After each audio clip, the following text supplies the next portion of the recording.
Let's see how to enable or disable live preview in Microsoft Word.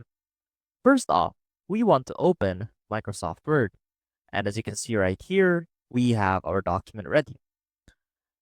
Now, live preview is essentially allows you to see what changes happen to your document in real time. So for example, let's go ahead and let's try to change the font of this text right here. Now, now that we have that highlighted, let's go ahead and hover over some of these fonts, and you can see the preview of how that text will look like in a different font. Now, let's say that we want to disable live preview. Go ahead to the File tab, click on Options, and here under General Settings, look for the Enable Live Preview.